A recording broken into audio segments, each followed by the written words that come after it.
Welcome to Gamers Tavern Lucky episode 13. In this episode we have Ivan Van Norman from King of the Geeks fame, but... King of the Nerds, actually. King of the Nerds? Yes, that's the name of the show, and he presented us very, very well there, I believe. Okay, I probably have it right in the show notes, but if that's the only thing you know him from, you're missing out a lot because he's also a pretty accomplished game designer as well. And tonight we're talking about kitchen sink settings. So grab a drink from the bar and take a seat at the table in the corner, and we'll be right back after this word from our sponsor. Have you been looking for a dark fantasy RPG setting? Are you interested in seeing a new take on the action horror genre? Then you should check out Accursed. Accursed is a setting for the Savage Worlds RPG created by me, Ross Watson, and my good friends Jason Marker and John Dunn. It is a world where the heroes are monsters who fight for redemption against the witches who have conquered their land. To find out more about Accursed, search for Accursed on drivethrurpg.com. Accursed is now on sale there and in many other fine retailers for gaming PDFs. Thank you very much, and I hope you enjoy Accursed.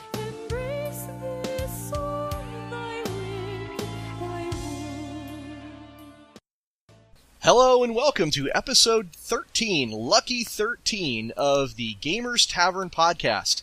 I'm your host, Ross Watson. And I'm Daryl Mott Jr. And tonight, I'm the special guest, Ivan Van Norman, I guess. Yeah, that's right. We have Ivan Van Norman with us tonight, and we're going to be talking about kitchen sink games. That's both the setting and the system. And before we get into that, we always like to introduce our guests to our listeners and kind of tell them, who you are and where they can find you and things like that. Ivan, can you tell us about your gaming character sheet? Yeah, my character sheet. Well, I wish I could say it was as awesome as some of the character sheets I've made in the past, but the one would best say that in the tabletop world, I am kind of known for being a kid that was on a show one time. That is actually the season 2 is going to probably air this time next month.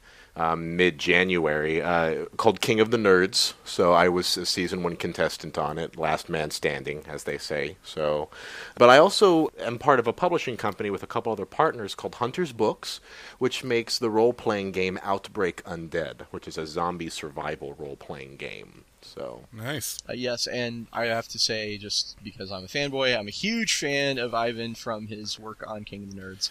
And Outbreak Undead, I'm very familiar with it too, because that's the one where you play basically yourself. You all the rules are set up to be extremely realistic and to basically model you as yourself in the zombie apocalypse. We really favor the realism element of zombie role playing games, and yeah, that's one of our key things is you can actually play yourself as a character. You can go to our website, take a 40-question personality test, and it'll pop out your core stats if you were to play yourself as a character. So. And there's a great tagline for that game, isn't there? We even trademarked it. It's called "Your Zombie Survival Plan Will Fail." Did you think of that one? Because that's pretty good. Yeah, it's wonderful because initially that's kind of how the inception of the game even started. Is everyone has a zombie survival plan, especially when we were really playing with this thing when we were in college and it was more of an idea than an entity. Is that especially when zombies were starting to climb back into their height 28 days later, it kind of reinvigorated the zombie genre in the early aughts. Everyone had a zombie survival plan. Everyone was always talking about what they would do, and we would listen to these and we'd be like, okay, cool, what about this, this, and this? And we just came to the conclusion that everybody's zombie survival plan is going to fail. Everyone's dead. Do you know what my zombie survival plan is? My zombie survival plan? Yeah. I'm not telling you because you might eat me and then I'd have to kill you. I might eat you as a zombie, knowing your plan, and then you'd have to kill me. Well, no. You might ape my plan. You might steal my ideas. Okay. And go to the same places I'd go and everything, and then we'd just be fighting over it, so why would I tell you? Well, yeah, I would take my chance of survival. I would take a separate vantage point to that and be like, instead, it's if you would come with preparedness, I would if I felt you were a viable entity in my zombie survival plan, I would instead try to court and woo you into coming into my plan with me if I thought you were a viable asset to bring into it. Because I tell you what, I own land out in Gerlach, and there ain't nothing on it yet. But come day when shit goes down, that's going to be the first place I'm heading to. Castle Ivan. You know what's Right. hilarious is when the movie 28 Days Later came out, I initially thought it was a sequel to the Sandra Bullock rom-com 28 Days. Oh, And I've I was heard like, that story. Wow, that's Yeah. pretty different. That's a saucy sequel. Well, we've gotten into movies a little bit here, and just before we were starting, Ivan was talking about something else you may know him from in a way. So, did you want to tell the audience? we were talking a little bit about audio engineering and just Animation. synchronization and animation. And I was a post production associate on Kung Fu Panda for about a year and a half. I still have my giant cast gift. It's like a 1/24th scale Poe that sits on my shelf. That was fun. Like, it was weird being in the DreamWorks environment was wonderful. Like, it's a really awesome studio to be at. It's just there's also like all the things that come with being in a large corporate environment like that, you know. And then I worked as an assistant editor on a smaller film which just came out finally after it still had another 2 years of development even after I left it. It was did you see that little Thanksgiving treat by the name of Freebirds? Oh, I've heard of it. I didn't go see it, but I heard of it. I didn't see it either. But I worked on that sucker for a year. I don't think I got credited for that, but I worked under a very respectable ASC editor for a while. So. Well, I'm gonna have to. You guys are gonna have to forgive me because I'm gonna geek out just a little bit here. I was a huge watcher of King of the Nerds when the first season came out, and I couldn't have been prouder or more excited to see Ivan representing my tribe, the role-playing game guys. And it was obvious to me, and I just want to say, it's fantastic that you were able to, kind of show this off. Not only were you really skilled in a number of areas that were appropriate to the show, but you also obviously had the leadership feat. That's really sweet, Ross. That means a ton to me. It was weird because I felt like I was like the tabletop kid, and I wanted that. Even though there was a lot of other people on there who were into tabletops, I felt like, okay, well, I wanted to treat this like the best game. It is. And that's how I truly felt. I was like, this wasn't a competition. I wasn't here for money. Like, I just was going to play an amazing game with a bunch of other people, So, yeah. And I kept telling myself as we were getting closer and closer to the end, it's like, if I win this, I'm going to win the best game. This is going to be the best game. I'm going to win. That's how I felt. It's just one big board game to me, yeah. So that came with all of the luck of chance that we all know and love as part of this hobby as well, too. There's just some things completely outside of my control. But, hey, at that time, you just take the dice rolls and work with what you got. Well, I thought, again, just saying that the team, whenever there was a team competition or team challenge, it really seemed like to me you stepped up and said, all right, guys, here's what we're going to do. And you led your group to victory many, many times. Well, thank you. Good job. I appreciate that. It was fun. I'm excited for this new cast, too, and they seem like they got a very different batch of kids, so I'm very interested to see how it turns out. So. Well, I'm going to have to restrain myself because otherwise I could just keep on talking about this for a really long time. So I'm going to kitchen sink systems. Well, first, before we get to that, go ahead, I was kind of curious. What's everyone been playing this week? What have we been playing? Yeah, good. This is the next part we get into. So right. Okay. So, Ross, why don't you start? I'm very curious as to what you're playing. That's a really good point. I have been playing 2 games with my local gaming group. And I actually mentioned this last episode. We're kind of doing a blast of the past. First of all, we're playing the 1980s TSR Marvel Superheroes game, which is our sort of filler game when we have a guy who can't come to the main game. What? And man, that is for like a rules light system that came out 30 years ago. It's actually really fun. That's cool. I just love throwing some dice and pretending to be a superhero, and it is pretty sweet. And then the main game we're playing right now is Accursed, which is my setting for Cybertron. That's right. So how's that going, by the way? Oh man, it's going really well. My group just recently invaded a flying airship to try to destroy an invention that would otherwise be able to pick out the witch marks in the city, and the ruling council of the Warlocks would be able to track down all of the the insurgents that's going on in their city. See, and yeah, it would have been really bad. So they delicious. See, that's the best. It's one of my favorite things about role players is we all have an amazing story to tell about a game that we've played or multiple games. It's just inherently we tell stories whether we were participants or tellers of it because we're all participants in our own way. So And who wants to go next? Ivan, you can go ahead and go. Sure. Yeah. No. Let's see.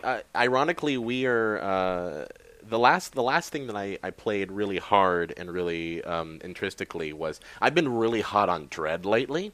Ooh. So I don't know if you've played Dread at all, especially for when Halloween was around. Like I ran, that was when I first ran it, but I've been running a couple other standalones since then. We actually missed Dread on our Halloween Games episode. How did we miss Dread?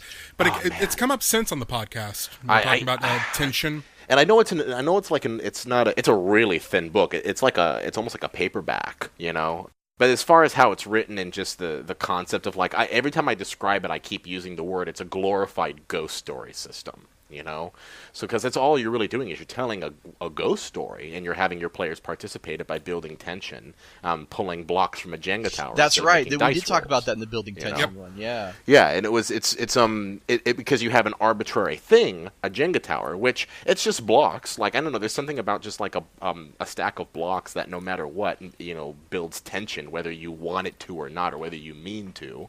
And if you use that in a storytelling element, I thought it was a great use of essentially a basic third party, you could say, tool. And it really works well because it's your instinct when you see something like that all stacked up nice and neat is, I want to knock that over. Right. But when you add in the horrible negative consequences to knocking it over, you're kind of pulled in both directions. You've still got that instinctive, I want to kick over the sandcastle, but I want to make the sandcastle look awesome. But the sandcastle could also be my death and my way out of the game. It could just mean my end. I really want to play this game. If I had a Jenga tower... I'm going to tell you, I actually have been, since I've been playing it, I've been, in my mind, I've been wrapping my head around this charity event that I really want to do. This horror charity event where we live cast a game of Dread. Oh, wow. Put mood lighting in it, because it's a pretty short game, all things considered. We could probably get away with even doing it in 2, maybe 2.5 hours if everyone's really doing their thing, Wow, I wish I lived in your area, because I would totally be in for that. Yeah, so I might play with that. It just depends on who I can get on board who would be interested enough to, and then getting the multi-camera setup, which there's a couple venues here in LA, just a couple, I could probably get that done. Well, I'll tell you what, if you come up with, a website or something for this thing, be sure and mention it to us because we will be happy to mention it on the air. That'd be great. No, I appreciate it. It's just one of a couple things. And the other thing I've been playing a ton is we're beta testing a couple of our new titles that we're hoping to release for Gen Con this year as well, too. So one's a Misfit game of alchemy deck building game. So yes, I'll leave it at that because we're still fleshing out the core mechanics of it a little bit. So what about you, Daryl? What have you been up to? I have still been working on my my conversion of Temple of Elemental Evil into Next, fiddling with that, trying to get things together. It's getting gamers around in a small town can sometimes be like herding cats. Right. Trying to work with the schedules of 30-somethings and work and everything else. So we haven't actually gotten a chance to make characters or anything, so I've just been plowing through converting that. But I did have the weirdest thing happen to me. It kind of involves the podcast because there was some equipment that I'd ordered to... I'm working on upgrading and getting a full-fledged studio going for Gamers Tavern, and one of the pieces of equipment I ordered happened to be along with, and we're recording this December 17th for the record because I'm talking about Christmas presents. I had my presents for my parents that I ordered from Amazon, and I've got Amazon Prime, of course, so I got my 2-day shipping, and I ordered it on Friday, and then on Monday, nothing. It's still sitting in Dallas. Tuesday, still sitting in Dallas. Wednesday, and I'm just like, the hell? This was supposed to be here friggin' Monday. What's going on? And nothing happens. Thursday, which if you follow me on Twitter, you remember this rant. Daryl? Ranting? That's crazy. Oh, God, Never no. happens. Who would ever? Yeah. No, I was livid at this because I looked up, nothing's been updated. The thing hasn't moved since then. My digital recorder, $300+ Zoom digital recorder for the podcast. My $100 microphone that I had ordered for the podcast, plus my Christmas presents for my parents. No clue where they're at. I have ordered stuff since then at this point. I ordered stuff on Monday and Tuesday that had already come in. This stuff's still sitting somewhere. So I get in touch with UPS. UPS tells me, sucks to be you.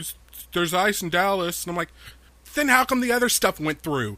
Well, we processed all the other stuff, but some of the backlog. No, you push the backlog through first, then you get to the other stuff. What is wrong with you people? Do you not know how to organize anything? I'm not saying this to the customer service rep. I'm being nice and polite and civil. I actually went to the chat so I could type to them instead of calling them so I wouldn't scream at them. Because I knew I would. And here's the long and short of it. I call Amazon. Amazon is nice and wonderful and sweet. They contact UPS, find out that UPS has now claimed that the packages are lost. Gone. Poof. Amazon instantly refunds my money and says, if you want to reorder them, we'll give you 1 day overnight shipping. Awesome. I'm like, cool. I reorder everything. Comes today, this afternoon. I have 2 packages sitting on my front step. So there's a happy ending. It's happy, but this is where it just starts getting weird. I have got 1 package, which has my entire order. Then I have another package that has my entire order. Whoops.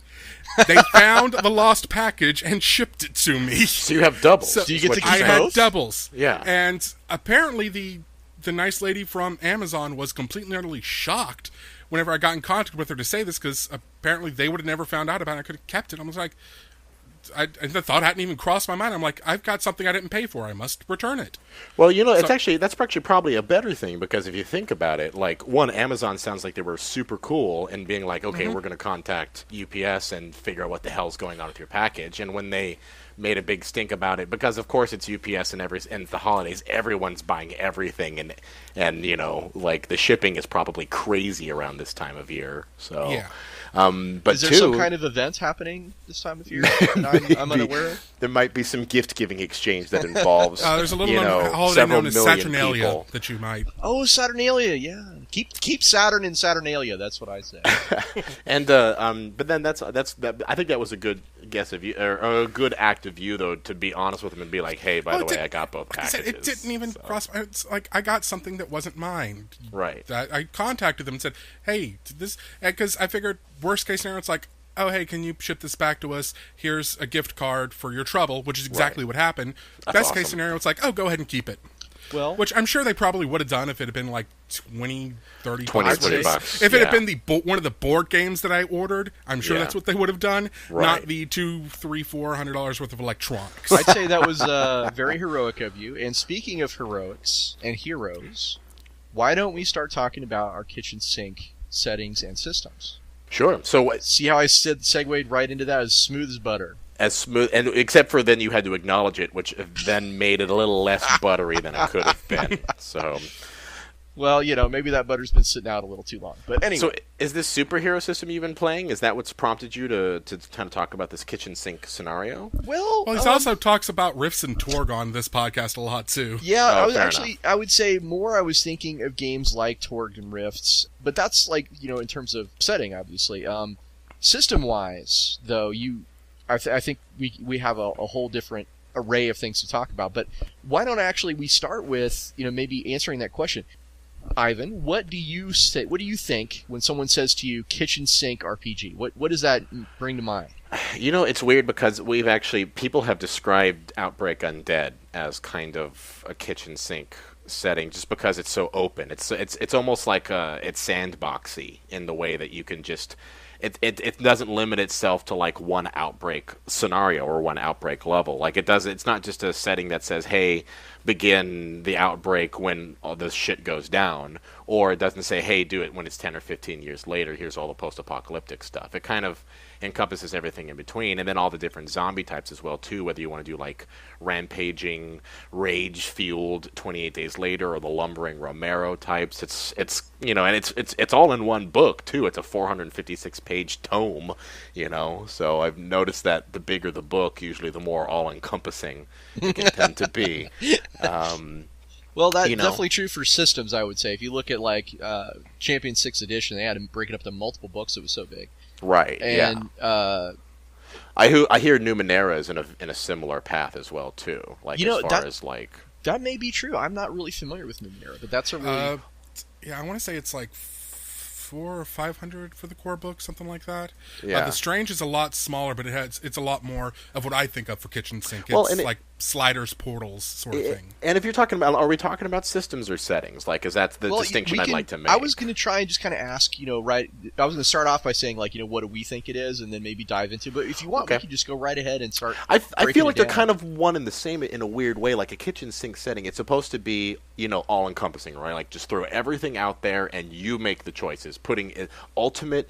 Even if it might be a little bit intimidating and overwhelming to like a new player picking it up, it's supposed to be catering towards the player who wants to have everything to their disposal at all times. Are you kind of drawing a connection between kitchen sink and player agency? Like you mentioned sandboxing, so you're in your mind, if I'm understanding you correctly, a kitchen sink setting is not one where the game master is the primary agent and saying, okay, an old man at a tavern hires you to do X. Instead, It's where the players say, I want to go out to this place and do this thing, and I'm the agent of that. I think it's just about choices, because at the end of the day, the GM has to be able to allow a scenario that has that type of choices as well too. Like using Outbreak Undead as an example, I could do what in my opinion like a linear path storyline like that, where I'm setting up encounters and I'm pre-planning like how things are going down. But one of the beauties that I love about our system is that and I've done this at conventions, I've randomly rolled every single variable for that scenario, and I've just played it on the fly.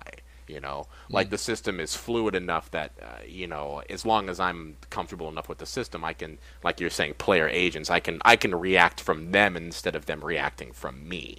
Okay. Well, let's put this question over to Daryl. What do you think of when you think of kitchen sink game?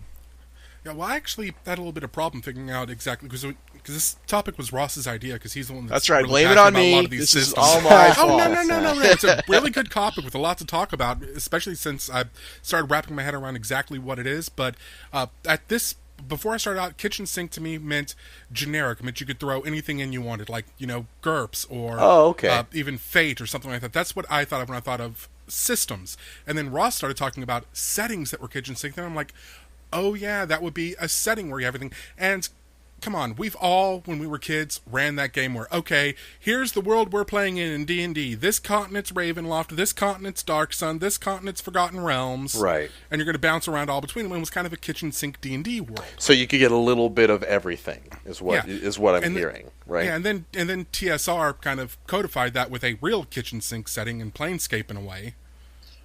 Yeah, I've got to admit, like for me, some of my earliest memories of Dungeons & Dragons when we were playing as kids, some of the more memorable ones is when Frost Giants walked out with M16s and grenades, and that was us being kids and just like, wouldn't it be cool if right? Okay. It wasn't any kind of. You wanted to throw a little fun just to, because who doesn't want? I'm actually reading a book right now called The Destroyer Men, where the whole thing takes place in like a fantasy world where there's like lizard men versus cat people, but there happens to be 2 World War II destroyers in the world. Well, that's kind of out of nowhere, but I'm gonna have to read that now.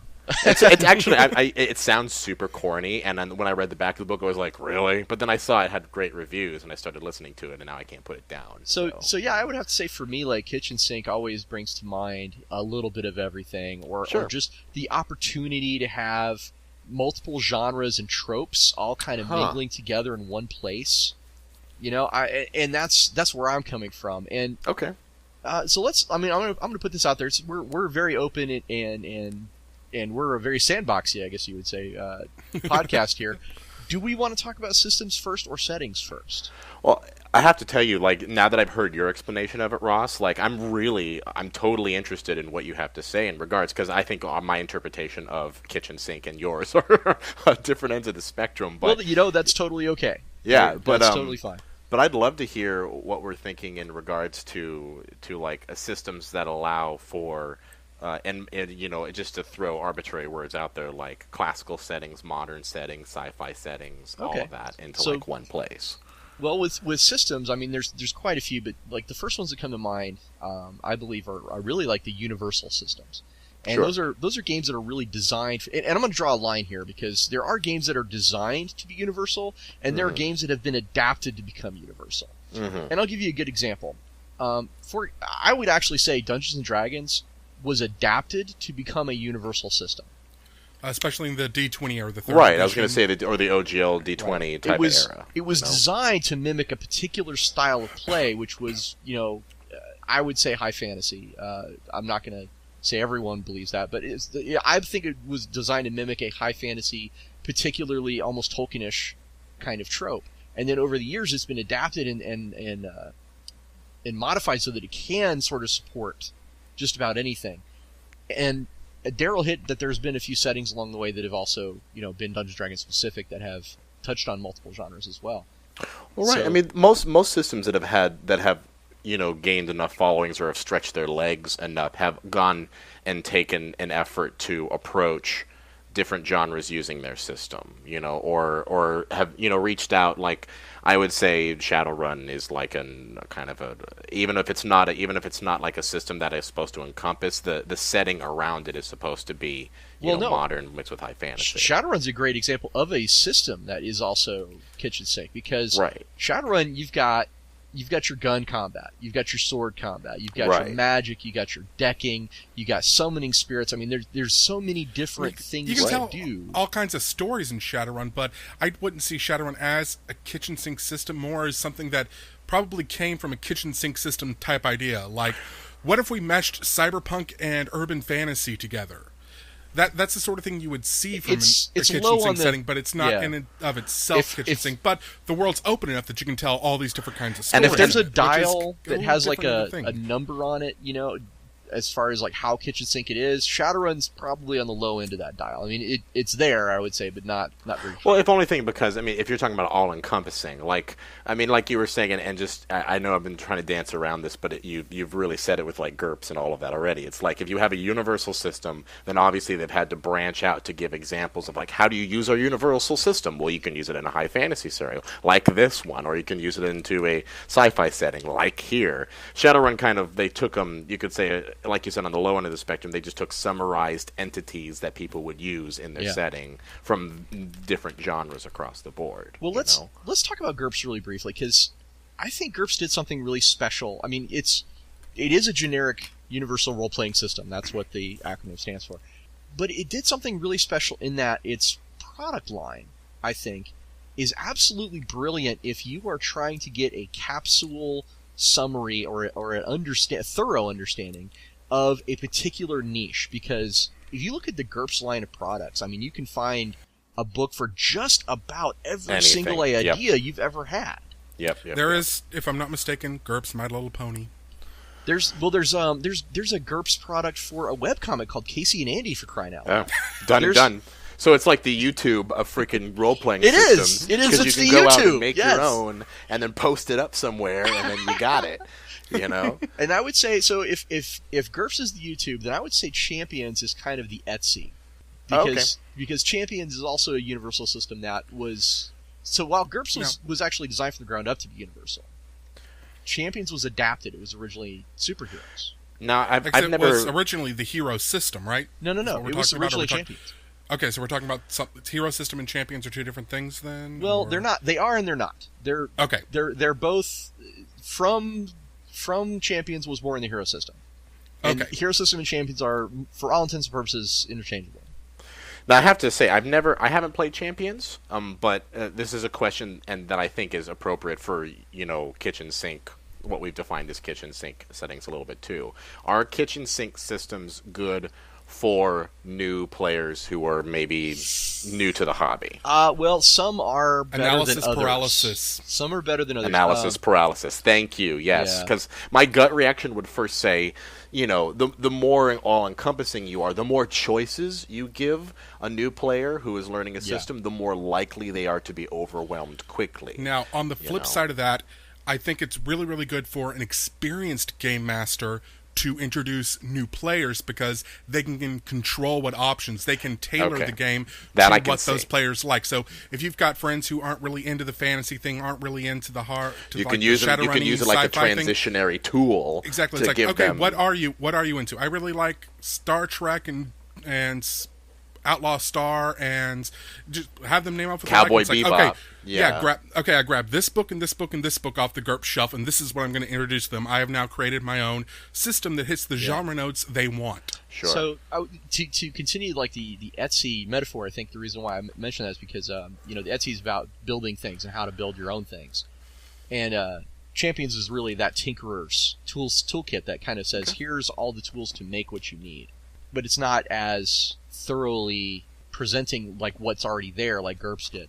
And if you want to talk about though the ones that are more user friendly for for new players, Fate and Savage Worlds are the first two that come to mind. Yep. I would agree. Especially since it's interesting because Savage Worlds has, and again, talking about a system that has created enough of a grassroots that they can go and say, here are the areas. We're only just starting to do that with our stuff now. We released it's digital only, but we're working on the print version of it. We released a sci-fi module for Outbreak Undead called Outbreak Deep Space. Nice. So you can run your zombie survival plan in space, like that type of thing. But Savage Worlds has already they've gone above the milestone. Pirates, space opera, right? What did I call it? Ravenloft on crack. Right. Yeah. Dark fantasy with monsters as the heroes. Deadlands. I mean, it's westerns. Yeah, it's zombie western. Yeah. So Savage Worlds is definitely there. Fate is definitely there, and it's growing too because there's Dresden Files already, and there's Strands of Fate, and I think there's a Diaspora, right? Isn't that Fate? Diaspora is its own system. Okay. That one was designed. I talked to the designers at a lot of the cons here in Texas because they're at all of them, but that one was kind of designed to be as generic as possible. They just slapped a fantasy steampunk face on it. The rule system behind it is very generic, though, so that's one thing they've been talking about is taking the rule set they've already made and putting a different genre on it. And then there's basic roleplay, I think, is the other one I would say is universal. Okay. Yeah. And I mean, let's just briefly talk about that because I think, I don't want our listeners to get the wrong idea. These games are fine. There's nothing wrong with it being universal. No. But there's a distinct difference between a game system that's designed to echo particular tropes. For example, World of Darkness, the RPGs, are very specifically designed for a particular type of game, particular tone. Right, even if they do it across... They cover their genre pretty Even if wild, I can play a werewolf in a Mage Chronicle, there are still very specific things that are... Right, it's a tone that is set in their setting, which is... And that's kind of, I think, what we're going to be talking about next is, like, settings, how do they cover? Because there's a lot of examples of, like... it's still a very genre setting, but they're really almost in a world building way. They're just very detailed about it. So, Ivan, have you been a GM or a player in a game that has used one of these universal systems before? I played GURPS, and if you wanted to go into it, I've done OGLs.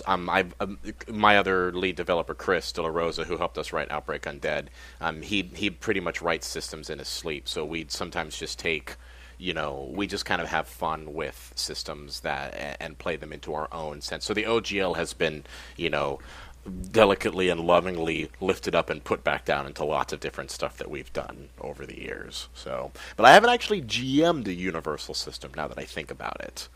Here's the reason why I haven't, and it has to do specifically with, I've brought this up on the podcast many times before, the group that I play with. The second I would like to try to run a generic system and say, okay, I want to run a game in this type of world. Are you guys interested in playing? Yes.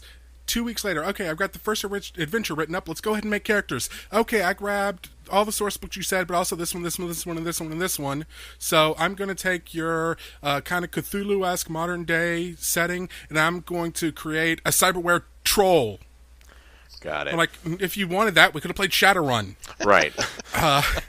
But that's the problem I have, and the reason why I haven't run a lot of them. When I was living in Austin, though, which has a lot more diverse gaming crowd than my little small town here, there were a lot more people who were running that sort of thing, and I have kind of dropped in and eavesdropped on a lot of them. And it wasn't until Ross and I, just before the show, were talking about this, that I kind of realized I actually have run for that really kind of insane group. I kind of have run a generic game, and it, because we talked about how D20 got kind of adapted and shifted around to all these, both by OGL companies and by Wizards of the Coast themselves. They did Star Wars as a D20 game. They did Call of Cthulhu as a D20 Modern. game. Right. They did D20 Modern. I keep forgetting about that. Thank you for unrepressing that memory. Not that it was a bad system. It just started off not that great, and they didn't pay enough attention to it to get it working. There's no hate on this podcast. but D20 Modern did directly inspire something I did run, which was an OGL-based system called True 20. Yes. Which is a generic system. And I have heard of True 20. I actually have a friend of mine who designed some stuff for True 20, and that is Green Ronin's game. Oh, okay. Yeah.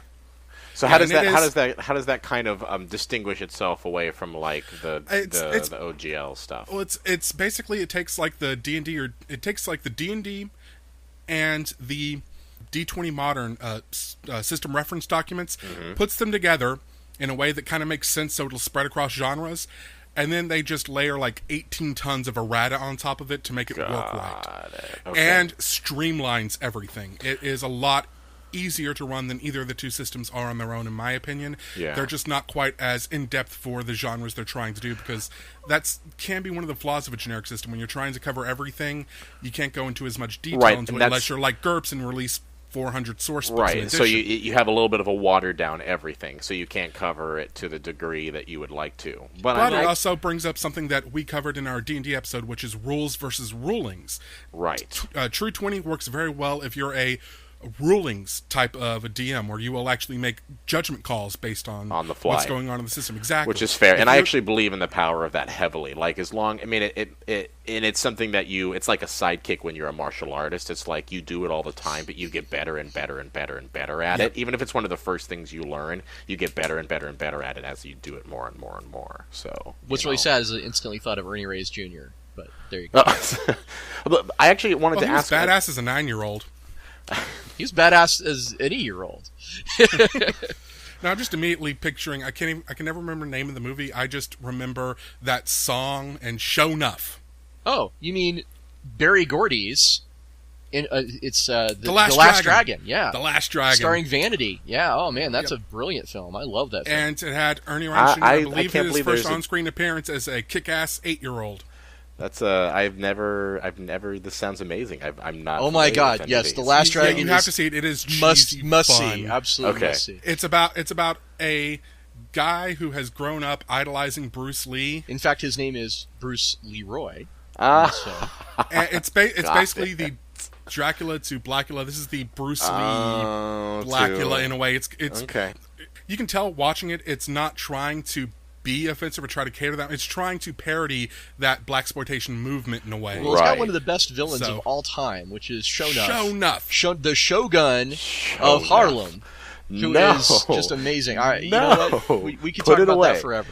But actually, I had a question that I was because I heard what you had said about your character taking all the you saying these are the source books I'm going to use, and then your player took in like a very outlandish thing, and you were just going to say, hey, let's just do Shadowrun if that's going to be the case. Now, do you think a universal system, that's one of its maybe disabilities, that might even be too strong of a word, but is that by having a generic system, if at the end of the day, if you're pointing towards a genre that might already be in the system already, was there already something out there that might already be done? I'd like to address that if I could. Go ahead. Yeah. I think there are some strengths and weaknesses to the approach of a generic universal system. And for me, it always kind of comes down to what you just hit upon, which is the role and effort that the GM has to put into it, right? Right.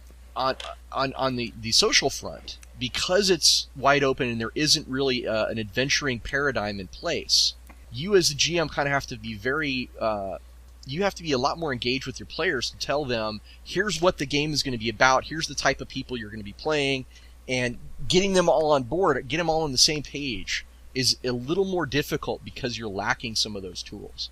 Sure. In addition to that, in terms of just the sheer mechanics, I think that there's a little more effort required to just sort of build the specific things you need in a universal system, because most of these don't really have a core setting, or if they do, you usually have to tweak it.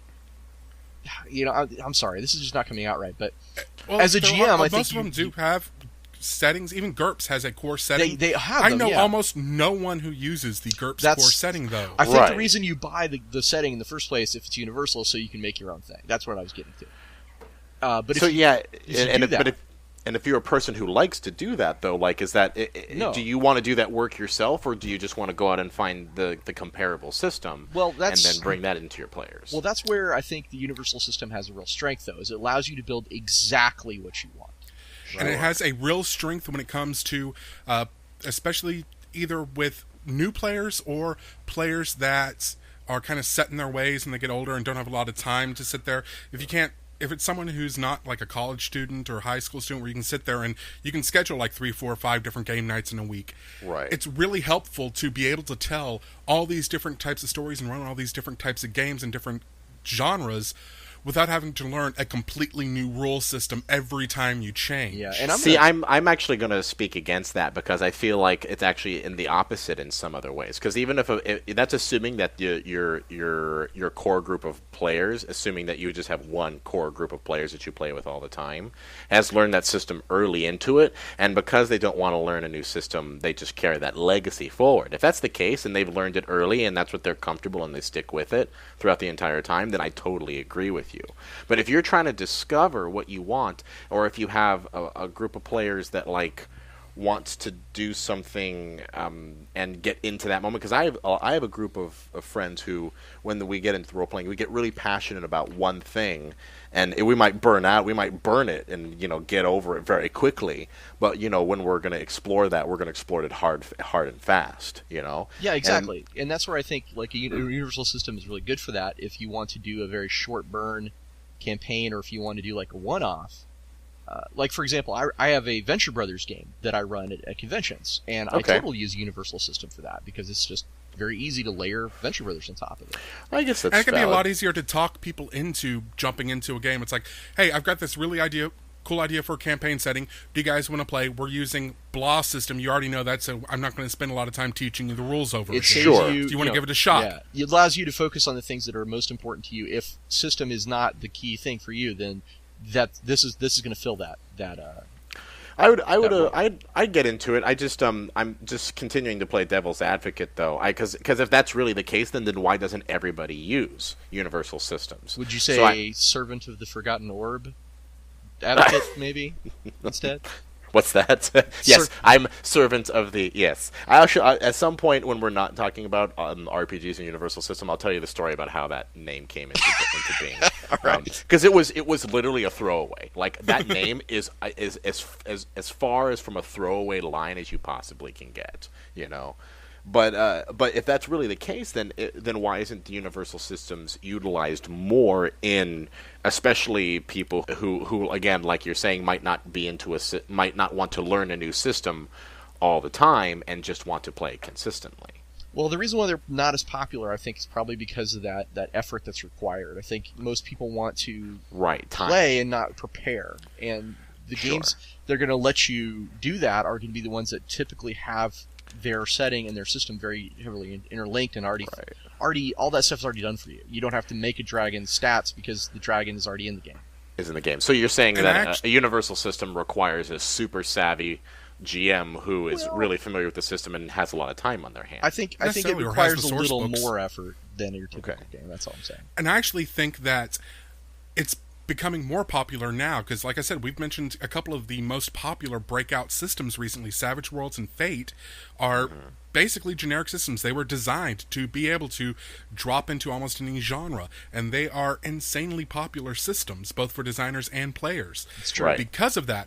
And I think it might be because of a kind of a shift in the way that gaming is approached, because when I was growing up, no one played generic systems. Everyone wanted to play Shadowrun, BattleTech, and Dungeons and Dragons, because guess what all the novels were being written about? Yeah. Right. All the tie-in novels were of those, all the best tie-in novels in fiction for role-playing games, for the most, at least that I read in that era. There are probably great ones for other systems, but those 3 systems had some of the best fiction for them. So we would read the books and say, oh, cool, I want to play in this.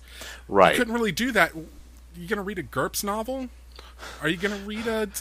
well, yeah, you know, just... you can write... Yeah, that's the thing. Is like they lack... Since they lack the strong central and because setting. we've moved away from that in the industry, we've moved to a more modular thing, and especially with the way the internet is, and everyone's got SRDs, so everyone's releasing tons of material, because both of those games have some sort of open license, so I can, if I've got a great idea for a Savage Worlds campaign, I can slap together and throw it on my website. And as long as I'm not making money off of it, depending on, yeah. I don't know Savage Worlds' specific license, make sure to read it before you do this, I'm not a lawyer, but yeah, but well, you can throw up your little... You can throw up your thing, and so there's this huge, giant resource now. So instead of statting that dragon, I can go on Google and search for Dragon Savage World or Dragon Fate, and I can see someone who's done all this work already and say, okay, that's cool, I can build off this, or I can just use it wholesale. Exactly. And because of that, these generic systems are really getting kind of a resurgence in the modern day because of that. That's true. And I think, you know, this is actually probably a good time, unless we... Let me actually throw this out there. Ivan, do you have anything else you want to say about interesting systems before we move on to settings? No, I think the systems we've covered pretty well. I just, my curiosity is still, I actually agree with Daryl immensely that there is a lot of ones that are starting to rise in popularity. I just still think there's a pretty, I wouldn't say it's like 2 different camps, but I still feel like it takes a lot, like you're saying, a lot more effort to break through the kind of more setting-based systems to get into the universal world, you know, but because of the time and effort and energy that involves in taking, like even like you were saying, taking the dragon and breaking rules down to make that dragon versus having it already prepared in the system for you. Well, I think you know, just a quick counterpoint to that. If you're, I think you're coming from the standpoint of like a full campaign, and instead of like a one-off system, yeah, or just like something that you're just playing into for it. One-offs, I think. This is one of the reasons why they're very, very popular, is because like I'm going to Genghis Con, which is a gaming convention in Denver in February, and I love it. And one of these days, I'm going to go to Genghis Con, and I'm going to sit down and I'm going to run a G.I. Joe game where all the players are G.I. Joe characters from the '80s cartoon. Yeah, right? And if I'm going to do that, I'm going to do it in Savage Worlds. That's true. And if you're right, if you just want to go and you just want to create literally the thing that you want to do, even if it's strictly for novelty's sake, like you're saying with the G.I. Joe, then I would want to use nothing other than a universal system. Absolutely. You know? It's Space City Con that's coming up in January, the first weekend of January in Galveston. I looked at the game schedule that they've got up so far. This is, again, several weeks before, so they haven't finalized it yet. But it's basically half Pathfinder games, because Pathfinder Society loves conventions. Right. And it's almost half Savage Worlds with a couple other things thrown in here and there. Because it's a system. I can run this little weird one-off at a convention. Well, there's a perception, though. This is kind of where I'm coming from, though. If you were to look at a list of games to play at a convention, and you saw what the game is about in its little listing, and you also saw the game system, and if those are wildly different, I think it would cause people to kind of have a, what? Like, if you were looking down the list and you saw G.I. Joe, and then you saw that it was being run in Dungeons & Dragons, you'd be like, what? You'd be like, wait a second, really? Yeah. What? Or if you saw Shadowrun and it's using champions, you'd be like, why are we doing that? I mean, you can. I mean, there's nothing wrong with it, but it's just it seems a bit odd. Now, using that same analogy, if you were a player and you were looking at 2 systems and you saw someone was running a custom-made campaign that is high fantasy mixed with modern technology, or a Shadowrun game, which one would you pick? Well, it would depend on, in that case, it would just depend on what I'm looking for. Like, if I'm looking for a Shadowrun because I'm a big fanboy. So I love Shadowrun too, so there's that. But anyway. I'll even go so far as to do this. Would you do a D20 modern, zombie Outbreak game, or would you play Outbreak Undead? Like, well, if you're running it, I'm going to play Outbreak Undead. Okay. If anyone's running it, I would be playing Outbreak Undead. Available. When is it available? It's been out. It's on DTRPG. It's at every comic book store. We're in our third RPG. printing, Click on our affiliate link at gamerstavern.org to get Which your reminds copy me, now. I'm actually on DTRPG right now, and I'm seeing the Accursed Poker deck. It's really cool. Oh, thanks, man. Yeah, that just got posted. That looks awesome, man. Yeah, it looks really fun. Pretty happy with it. And the book it's actually is the one of the games that we're beta testing now. We're going to use drive-through cards as well too. So you need to let me know how the card quality is. I sure will. I haven't actually seen them myself. My Melior VR, our publisher, John Dunn, he's got them in his hands, and I have not yet got them in my hands. So there you go. Fair enough. So settings. Settings, yeah. Let's talk about... Before we switch over, I kind of need to get another round real quick. All right. So we'll be right back after this word from our sponsor. All right. It's break time. Have you been looking for a dark fantasy RPG setting? Are you interested in seeing a new take on the action horror genre? Then you should check out Accursed. Accursed is a setting for the Savage Worlds RPG created by me, Ross Watson, and my good friends Jason Marker and John Dunn. It is a world where the heroes are monsters who fight for redemption against the witches who have conquered their land. To find out more about Accursed, search for Accursed on DriveThruRPG.com. Accursed is now on sale there and in many other fine retailers for gaming PDFs. Thank you very much, and I hope you enjoy Accursed.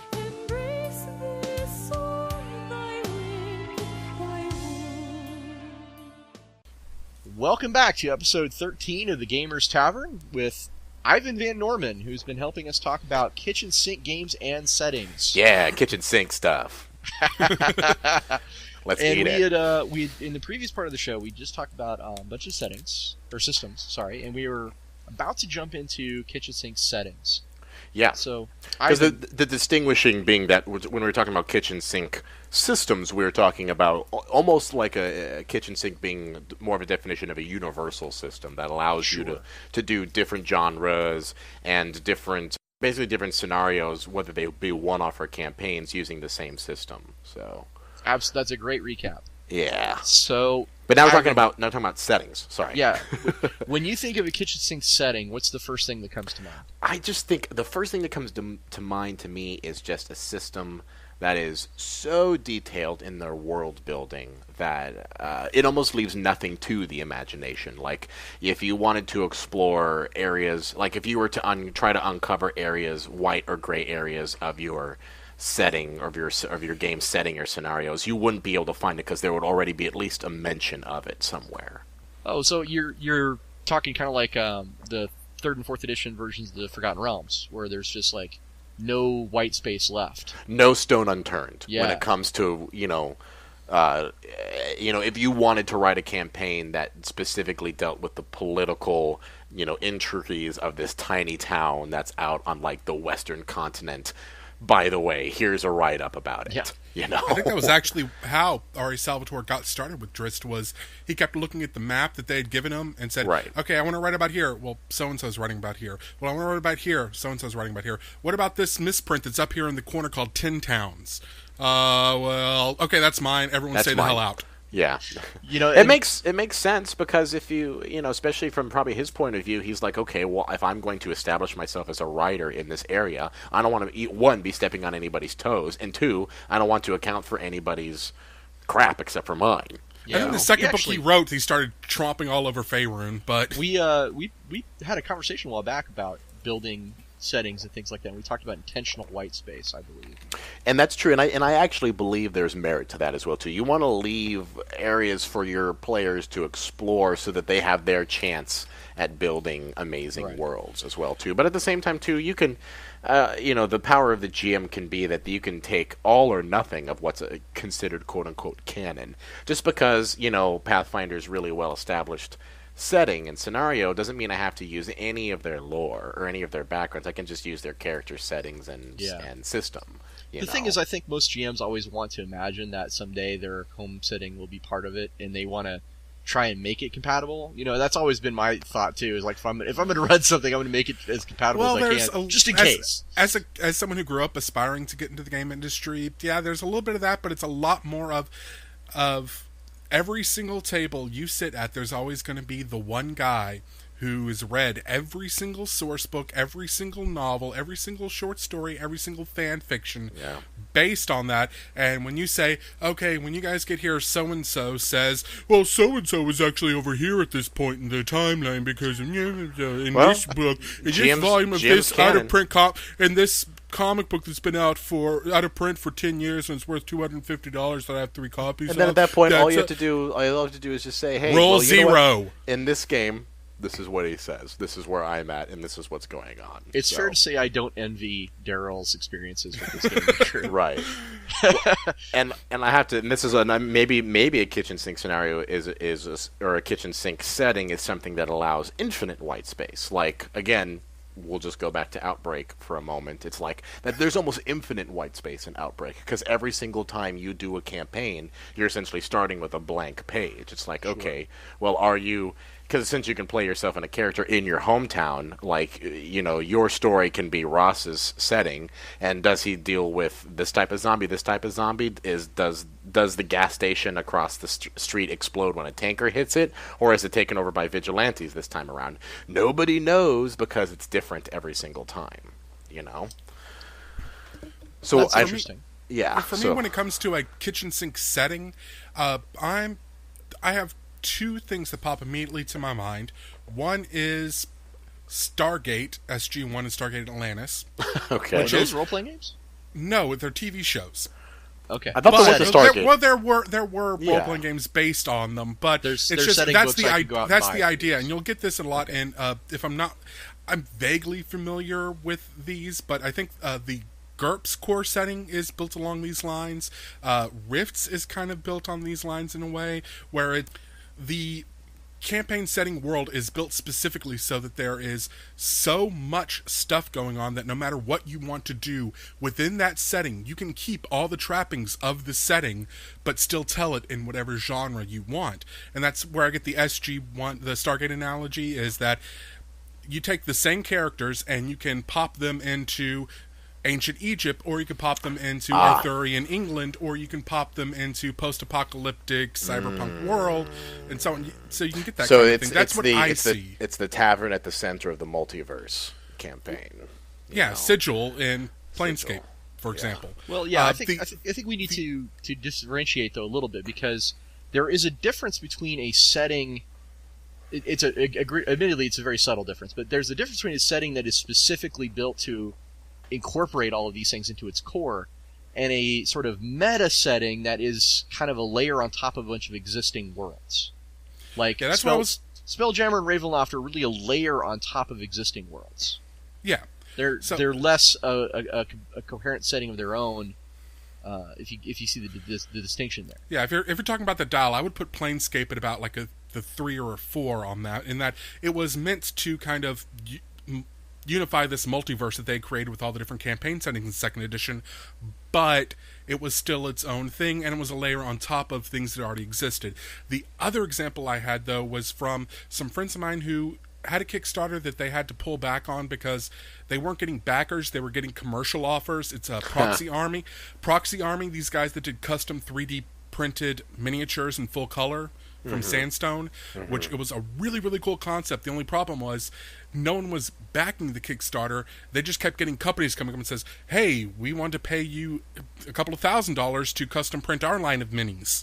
Right. Instead of, people just wanting like 5 or 6, 7 for their role-playing game. So they had to suspend the Kickstarter to focus on the commercial things, and which is usually how come most back soon. I actually talked to a gentleman in the 3D printing industry when I was traveling to a convention, and he says that 80% of the 3D printing business is in commercial sponsorship endeavors, a lot of it in advertising and PR, and very, filmmaking. very... The first time I knew someone who did 3D printing was a friend of mine that works over at Weta in New Zealand, and they had one of the first ones out there, and he said it was one of the most insane things he'd ever seen, pushing a button, and this computer file becomes a 3D prop they can then use in the movie. If we can print a kitchen sink setting with it, we would be talking more about it, but we're not. Right.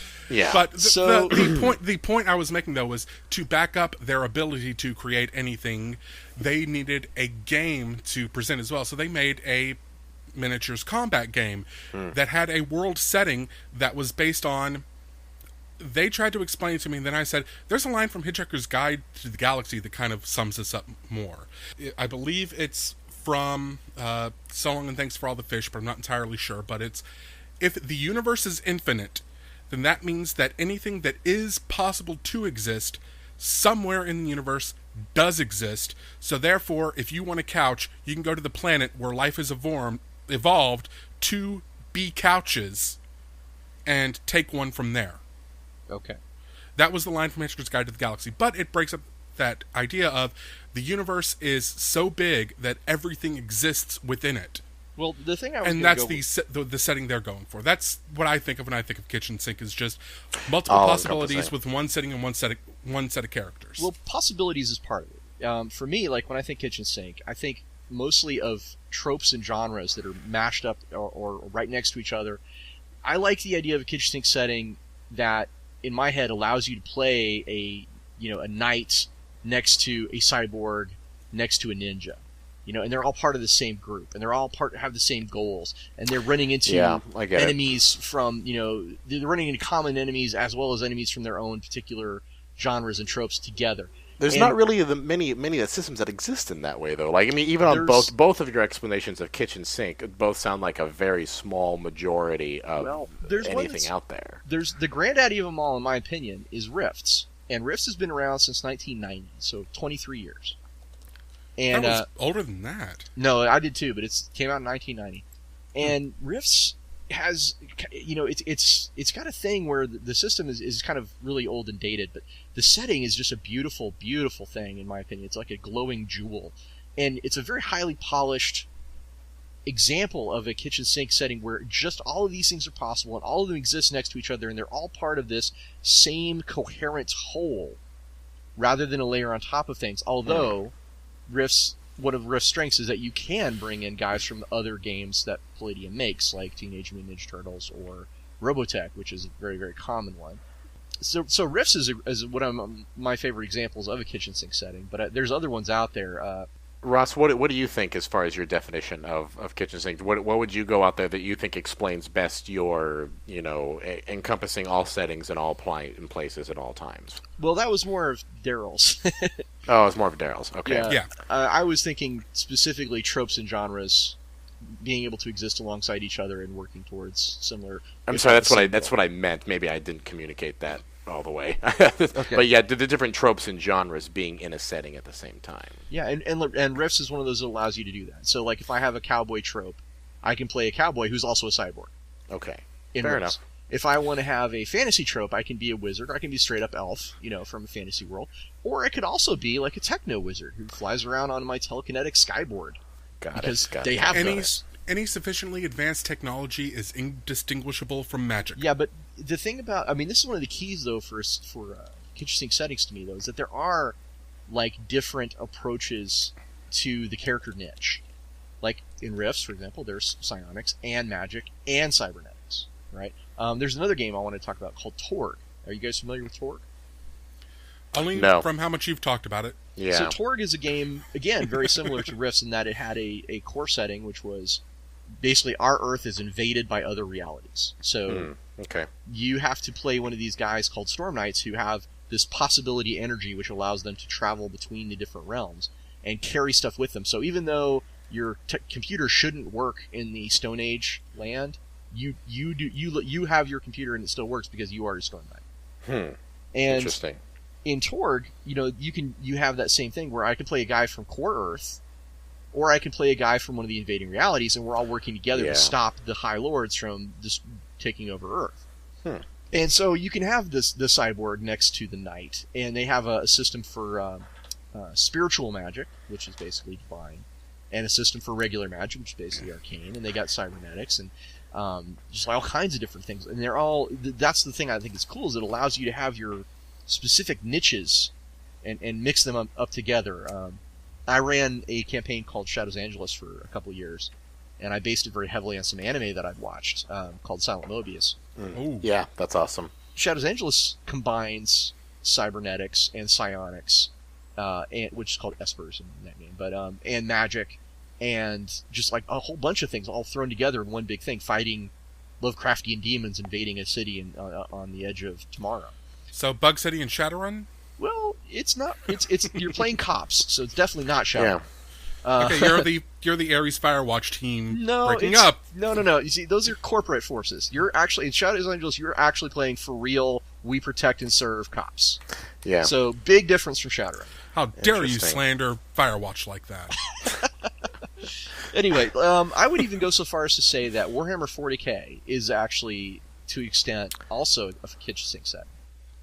because it does combine aspects of fantasy and science fiction together. It's really a space fantasy setting. Yeah, that's what's been described of over the years, and I can see it a little bit, but it's so heavily defined what it is.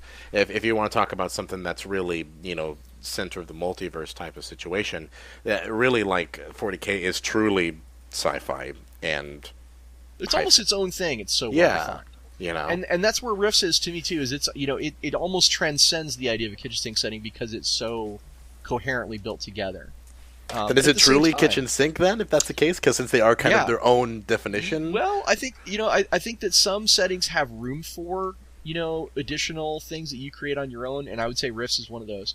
Whereas 40K is a lot less tolerant to building in new creative stuff unless you're just incredibly in tune with the tone and overall approach of the game. That's not to say there's anything wrong with either one of them. They're just different approaches. Right, exactly. Like Star Wars is a setting that is pretty open. I mean, you can if you can have 5 different races of talking rabbits, which you totally can in Star Wars.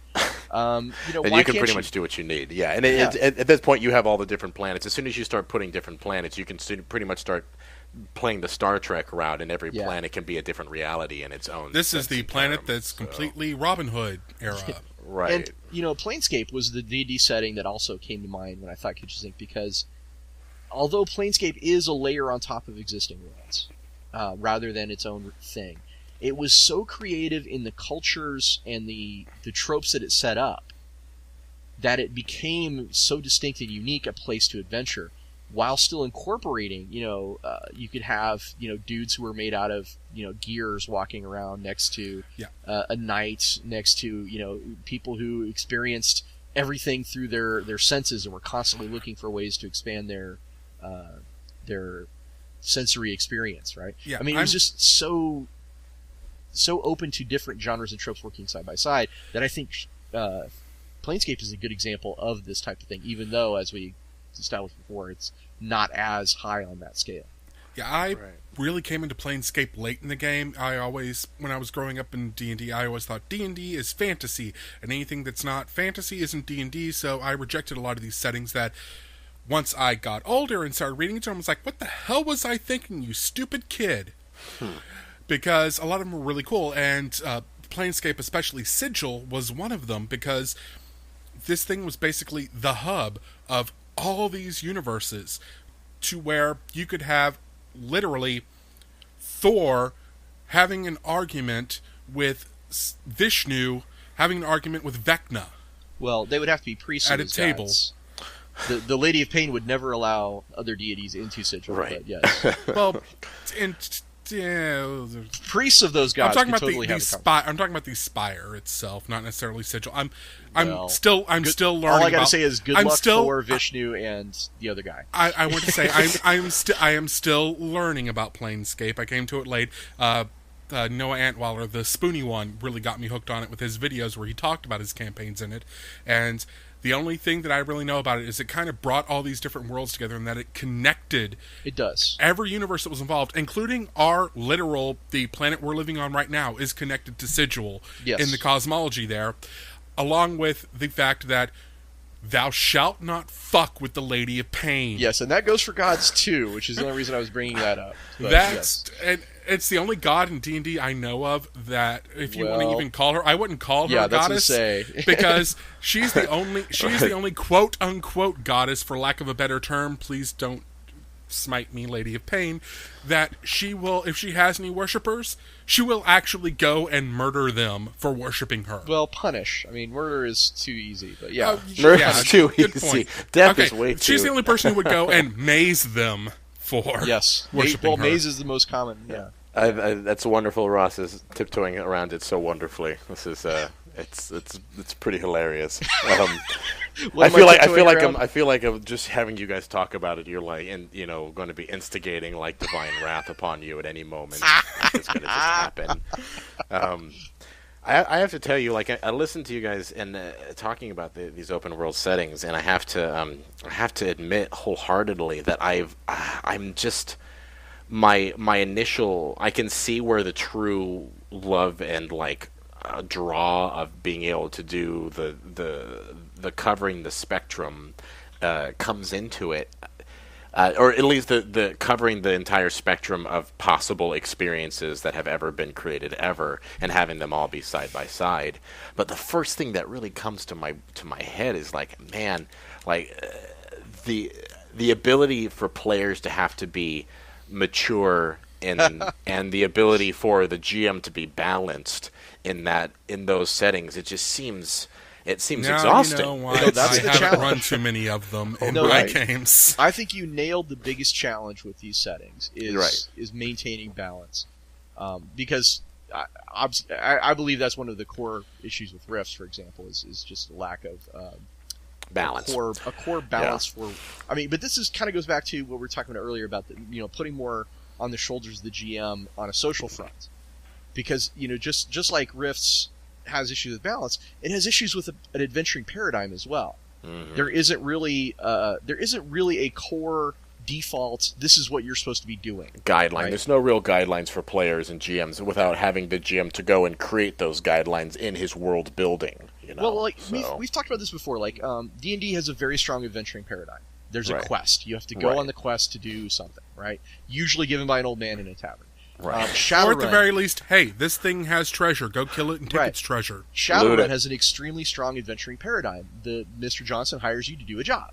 Right. Dark Heresy even has a strong adventuring paradigm. The Inquisitor tells you that your mission is this. Right. So the GM and the players... For God's sakes, Paranoia has a strong adventuring paradigm. Computer says you must do this. So Would these you all- not these- like to do what computer says? these Then you're games- a traitor commie. These games all have a thing in common where the GM and the players are all on the same page right from the get-go. Right. And that There's a reason to streamlines bring so them much. together. So. It streamlines so much to get right into the meat of the action, to get into the fun part of the game. And I think that's really... I mean, Torg has this in play, where you're all part of what's called the Delphi Council. And the Delphi Council is the one sending you out on missions. So Torg has got that covered. And Planescape doesn't really... I think Planescape and 40K, well, other than the things we've already mentioned, but there's varying levels, is what I'm getting at, of Right. this kind of adventuring paradigm in these settings. And I think, like you said, you nailed it on the head with the balance factor. Now, I would go so far as to say Torg is a little more balanced in terms of like the players that we're bringing to the table, but at the same time, Torg is a lot more.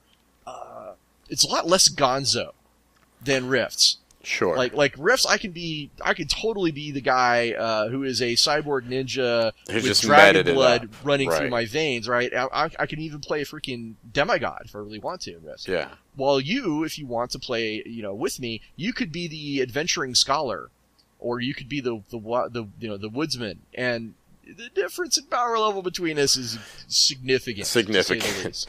Between Axe Cutter and Yeah. Demigod. And demigod, you know? yeah. There's gonna be some issues there, but at the same point, there's something attractive to me about a game that is so gonzo, that just has such a wide breadth of possibilities. Right. So is that maybe where the joy of the one-off and the ability for you to balance it, because you're creating the characters, the predetermined paradigms beforehand, Removing not like full choice from it, but if you're essentially making a campaign and you make 15 characters and you have your 6 players and you're like, okay, pick one. Well, the thing is, I think the thing for me is like that. It depends on your players. Like, I've had groups where I could get together and say, we're going to play Rifts, and it's okay to play whatever you want, right? Because Right. those players are really good and, as you say, mature, and they're able to make decisions with each other that, from a social perspective, everyone's going to have a good time. Everyone's going to feel empowered to They're going to feel like they participate. participate in. Yes, right. So. exactly. But there's also groups where that's not going to fly. And this is where one-offs where I have pre-generated characters, so you can choose from the characters I'm presenting to you. Right. Is also a big help. So obviously, I mean, So I not guess every what you're- group's going to be the same. Your mileage may vary. So if you had advice, and I guess this is what I'm getting at, if you had advice for a person who is getting into a kitchen sink setting, and you wanted to say, hey, before you run your first setting, do this, what would you say to them? I would say have a very open discussion with your players and make it try to be as clear as possible about your expectations, and try to get a clear reading from them about their expectations. Okay. So that you can all be on the same page together, And when you're moving forward into the game, you can kind of say, well, remember, this is what we talked about. We all agreed this is the kind of game we wanted to play. Okay. And if That's you get actually good GM advice across the board, no matter what There you you're go. playing. I was going to say, that sounds better. So what, an hour and a half in, we got our first piece of advice out to the listeners out there. So, yeah. Well, if you're listening to this podcast us. for advice, I love that. I think, I mean, not everyone, it is, everybody has their style, so it's hard to teach, but it's like acting. It's like everyone has a different way of approaching, the same goal, which is entertainment. I think that's a fair piece of advice, especially for the open world, because I can see it. If I wanted to run an open world system and I was going to go do that my first time at a con, I would definitely want to pick, I'm predetermining the archetypes beforehand so that there isn't a balancing issue. Well, but the specific systems we're talking about, you kind of have to do pre-gens if you're doing it at a con, because right. Your entire time slot for the game would be taken up with making a character. Well, there's a lot of systems where like an Iron GM situation where you have five. You're given a couple things to work with and go. Well, let's take a quick talk about another setting that I think is lower on the kitchen sink scale than some of the others we talked about, but it has a maybe if it's not as deep, it's definitely broader. Let's talk about the White Wolf World of Darkness. You know what? Thank you for doing that, because I was going to bring up World of Darkness. Absolutely. I'm kind of curious how you're seeing that as a kid. Just to preempt a little bit, maybe to even guess what he's going to get at, is that the World of Darkness system, being so rules light, has adaptability to be able to do different settings, even if it's the same tone. It's the dark urban horror or thriller even setting.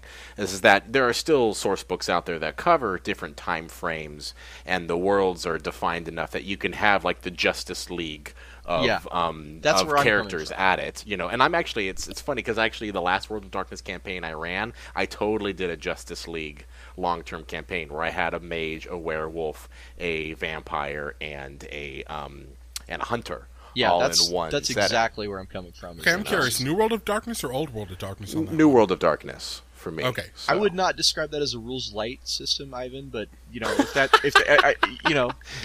would. We're all different, so I mean, I think hold on. Go ahead. The guy who plays Rifts calls World of Darkness not rules light. Boom. Well said. I mean, sorry, Ross, but no, seriously? it's fair. It's fair. I'm not. The storytelling system essentially is just a dot matrix. It's just a dice pool. It's not rules light compared to a lot of modern systems like Fate, which is pretty much there's almost no rules in Fate. But let's talk about the setting rather than the system anyway. Okay, sure. So go ahead, Ross. You were the one that started off with World of Darkness. I agree with you that I think it's lighter on the kitchen sink scale, but I definitely agree that there are vast merits in it. So what were you thinking? Well, I mean, you hit it right on the head when you said the Justice League approach.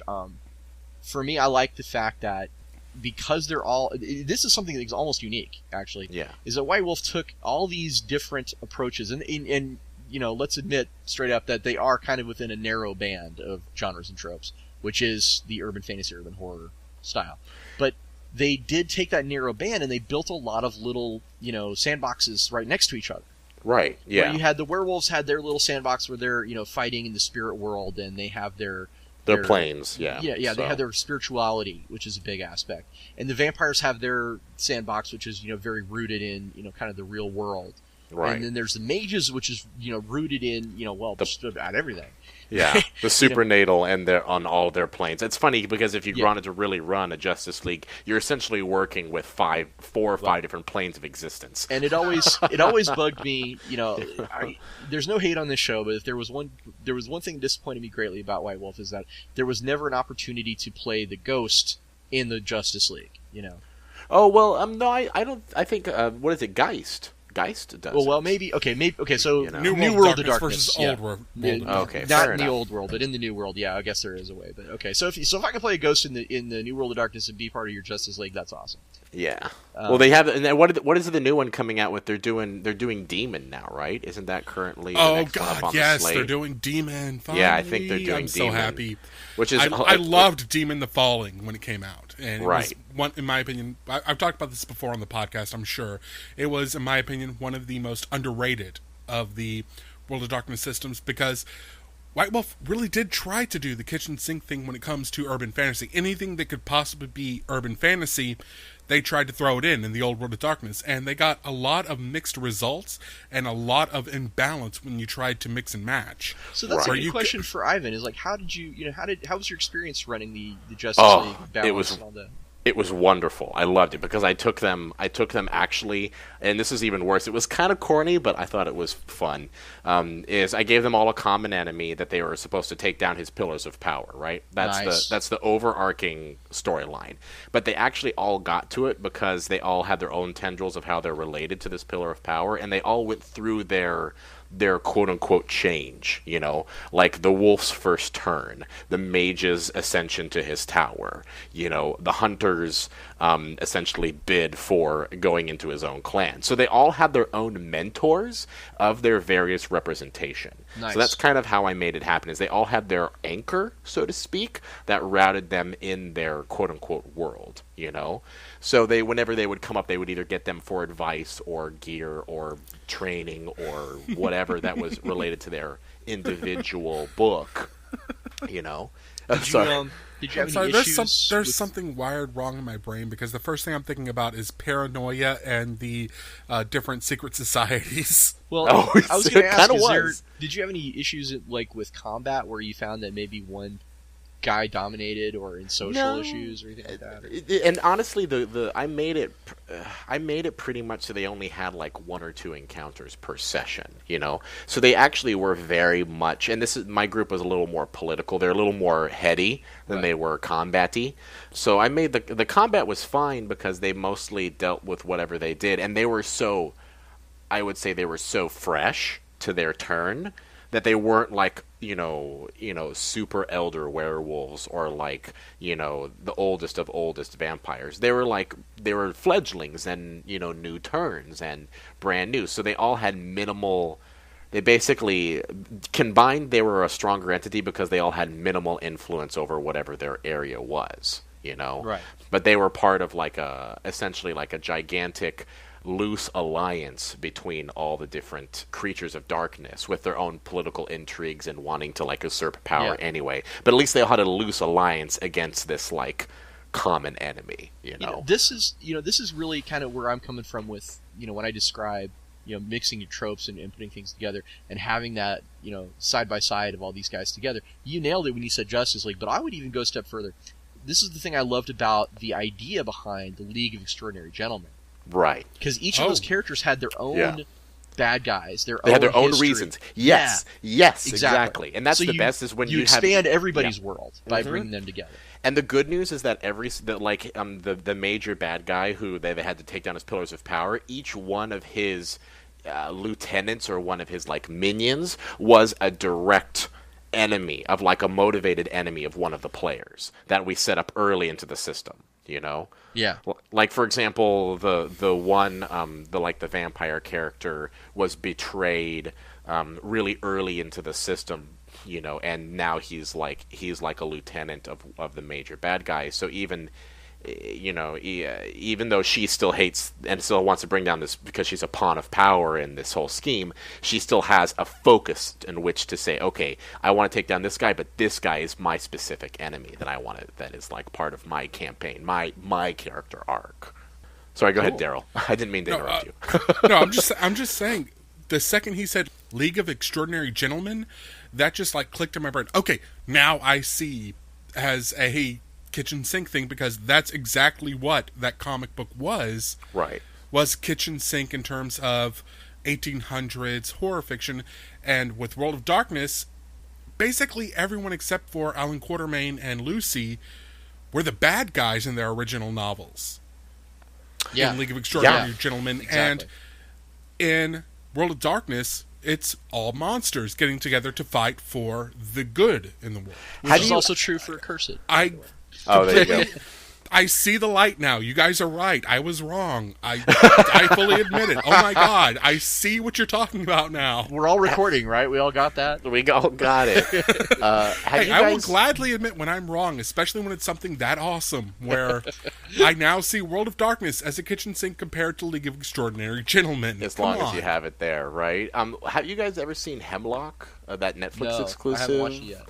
Is that what it was called? It was Eli Roth's Werewolf. Yeah, so and that's kind of what, like, when I saw that Hemlock Grove, when I saw that series, and it was only one season, but when I saw it, it was like, this is basically a World of Darkness campaign. It's just a huge glorified World of Darkness campaign. And I want to tell you right now, yeah, it has the best transformation scene I have seen since American Werewolf.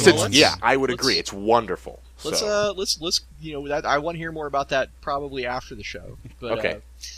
To keep it a little more on track with like role playing games, I'm going to say let's actually move on from World of Darkness a little bit, because I think there's another way we can take a kitchen sink approach. Basically, there's a lot of games these days that are taking a particular trope or a particular style and they're combining it with another one, and usually this ends up with the word punk attached at the end.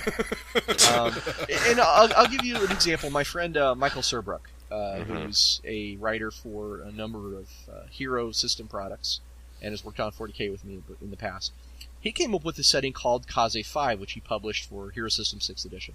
And Kaze 5 is basically the Sentai style of anime mixed with Shadowrun, where there's a lot of espers and high-tech and cyberware and stuff like that. And he coined the term for his game, for his setting, I should say, for Kaze 5 as anime punk.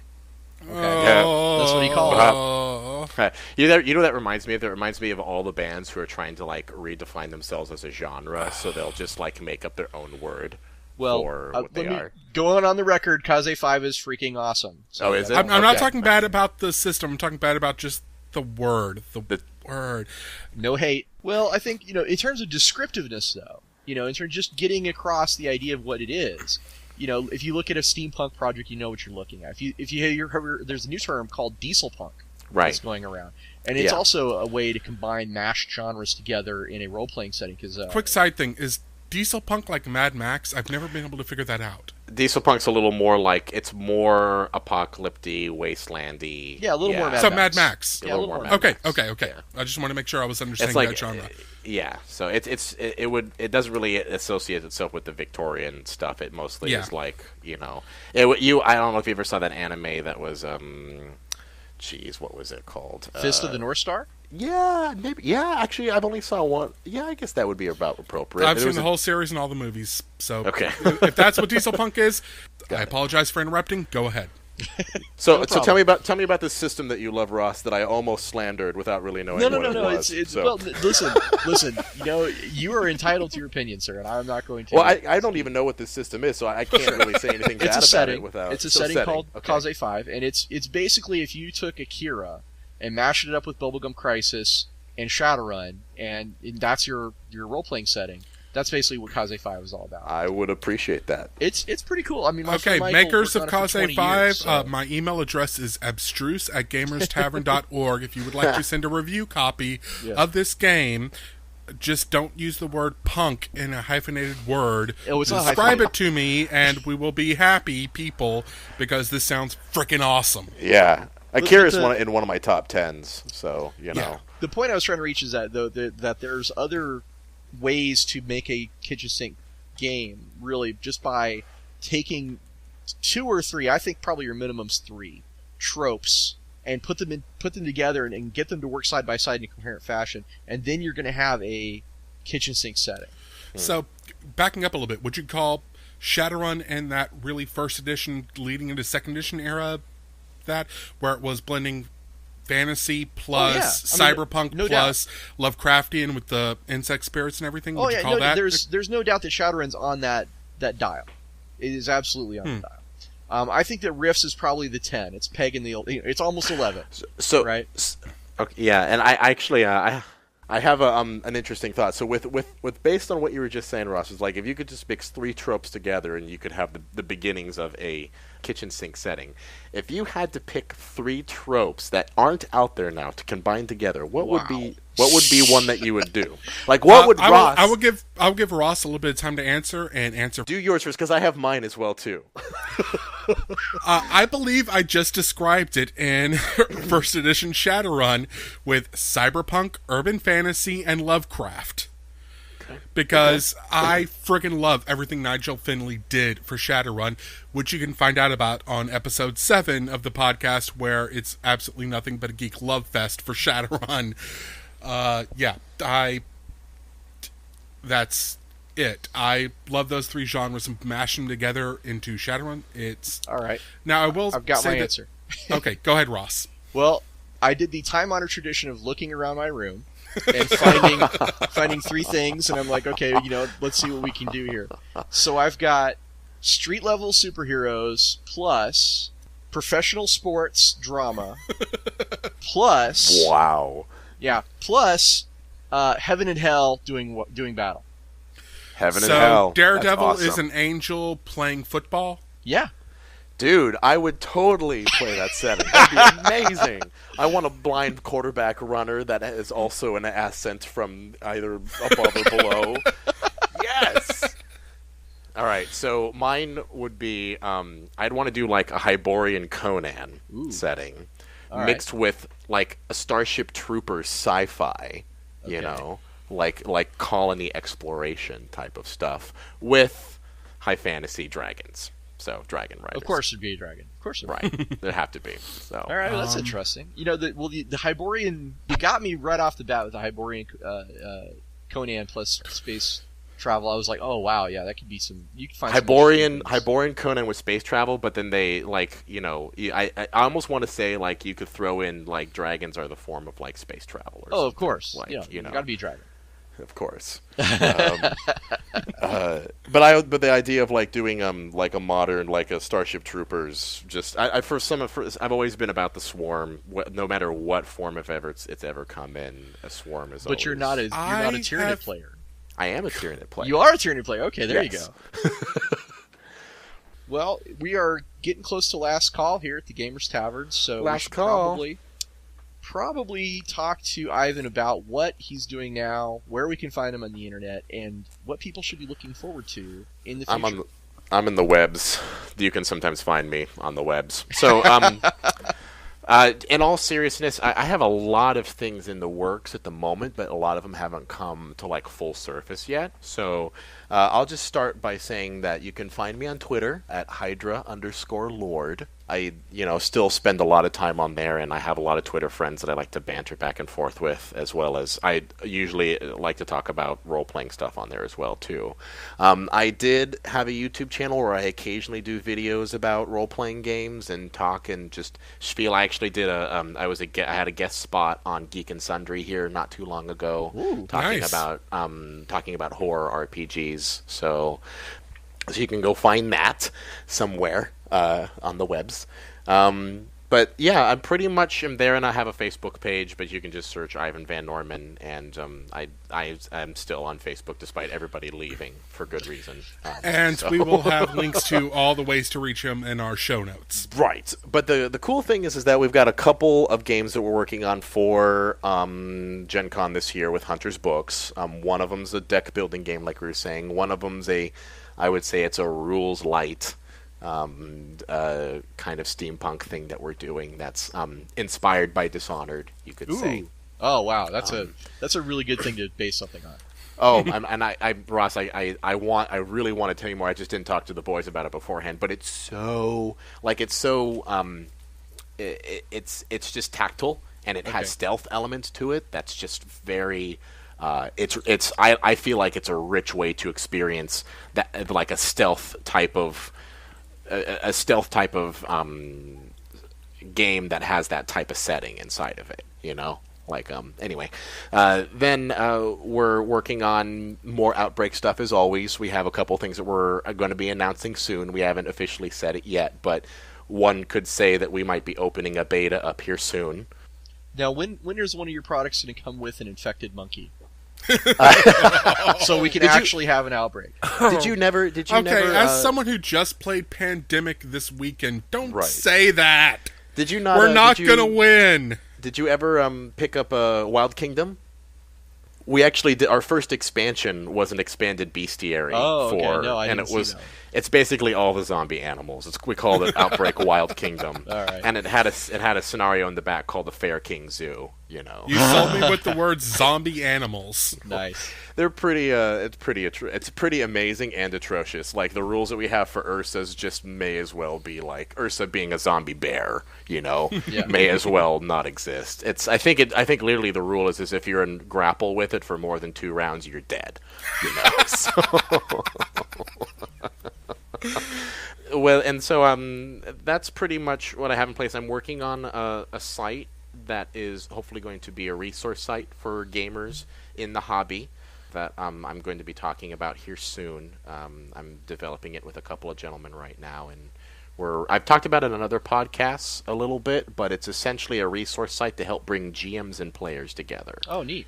You know, That would help me very much with my group problem. well, I'm happy to talk it, and we can talk about it a little bit afterwards as well too. I'm just I'm trying not to until I have all my ducks in a row. I have all the domains registered, and I just need to come up with the last little bit so that I can throw the patent out there. But Got to make sure all your T's are dotted and your I's are crossed. right, Yeah, you I got understand. it, and so it's honestly like it's the thing that is taking up most of my time at the moment.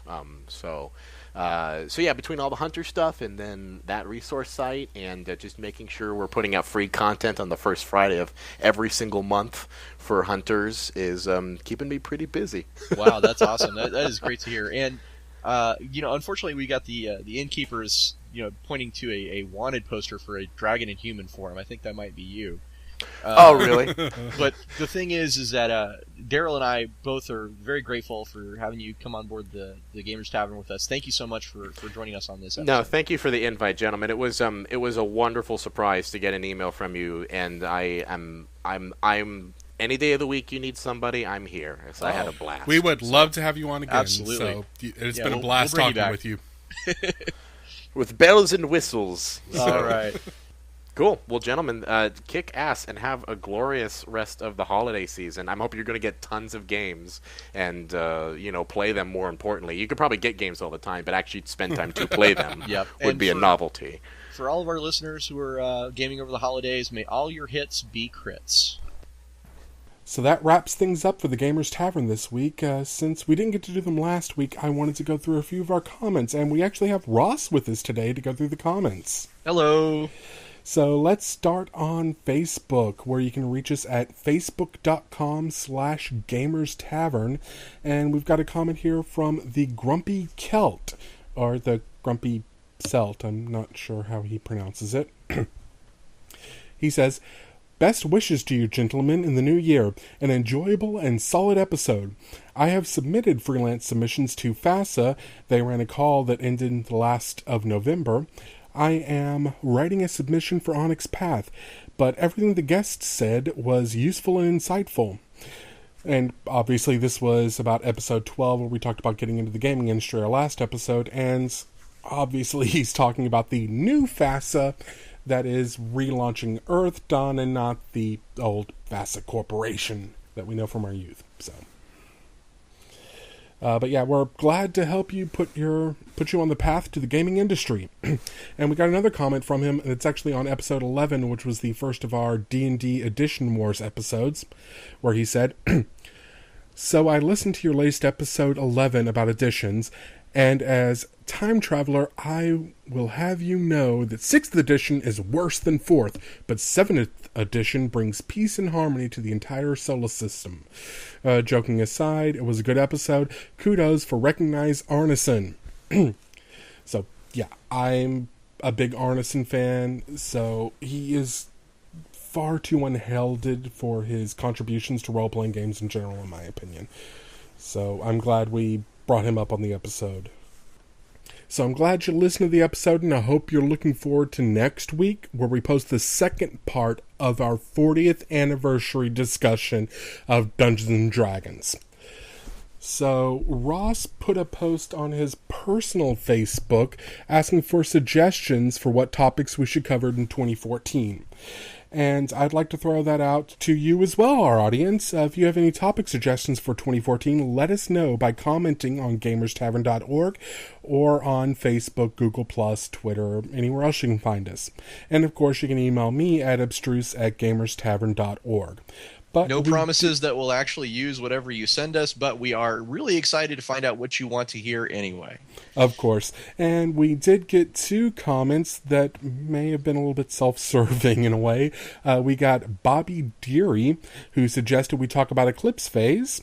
It's a great game. We should definitely talk about Eclipse Phase sometime. Yeah, we definitely should. But again, to give a note, Bobby Deary is also known as Ancient History. He was a former Shadowrun developer, and he has written a blog recently that's actually really, really cool. He wrote a post a day about Eclipse Phase on his blog.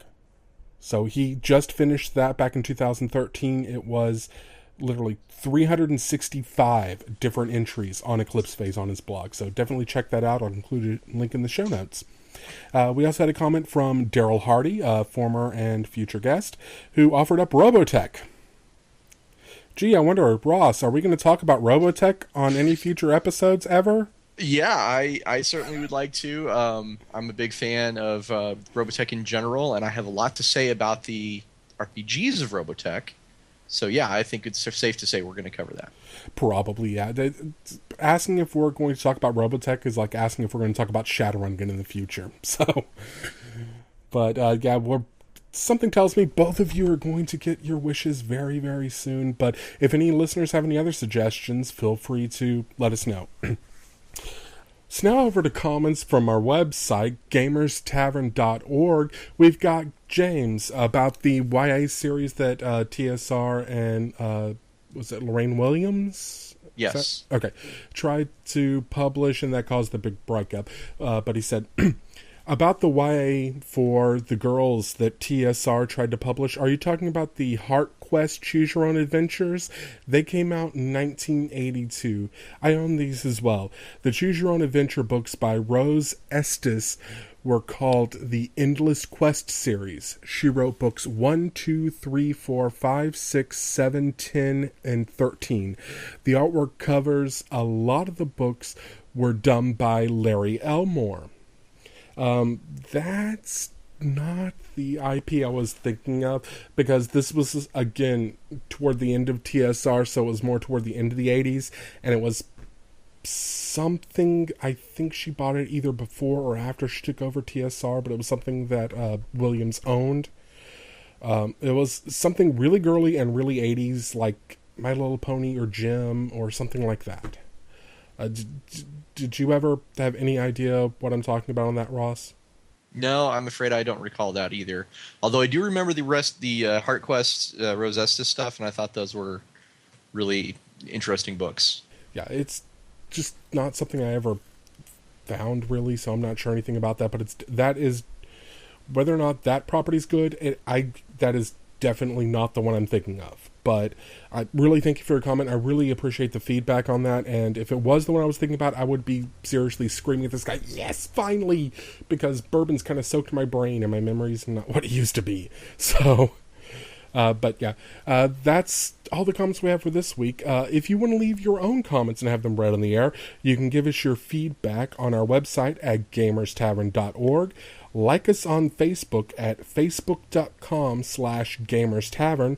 Tweet us at GamersTavernPC, as in podcast, or you can review us on iTunes. Now, I'm going to be at Space City Con this weekend in Galveston, Texas, at the Moody Gardens Hotel, and I've got a little surprise for our listeners if you happen to track me down there, and you can find out more information at spacecitycon.com. And Ross, where are you going to be recently? Recently? In the future? I am going to be, in the near future, I am going to be at Genghis Khan, which is in Aurora, Colorado.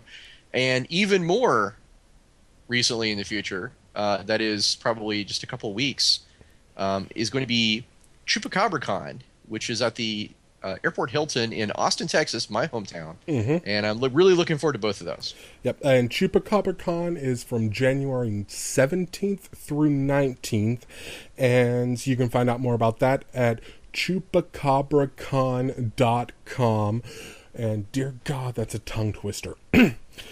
And Genghis Khan is going to be in Aurora, Colorado from February 13th through 16th. And I saw your schedule on Facebook, Ross. You are running way too many games. I'm only running 3, actually, but I'm playing in 6. So it's 9 games total. That is one of the reasons why I love Genghis Khan. I get to play and run and do both a lot. So. I could have sworn there was like 15 entries on that thing, man. But yeah, if you want to play a game with Ross, definitely go to Genghis Khan. And you can find out more about that at denvergamers.org. And that pretty much wraps us up. Gamers Tavern is released under a Creative Commons non-commercial, no derivatives 3.0 license. And check us out next week where it's just going to be Ross and I again as we finish up our retrospective on the father of modern role-playing games, Dungeons & Dragons, as we talk about the Wizards of the Coast era. Yeah, and we get into a little bit of a discussion over which ones are individual favorites. It's fair to say that we have some disagreements on that, but that's kind of the whole point of the episodes, is that it's okay to disagree. It's okay to like different things. And we recorded that a couple of weeks ago, and Ross is still talking, so yeah, you can disagree and have your own opinions and not want to, stab each other. It doesn't destroy friendships necessarily. Yes. So we thank you for joining us at the Gamers Tavern, and until next time, the tavern is closed.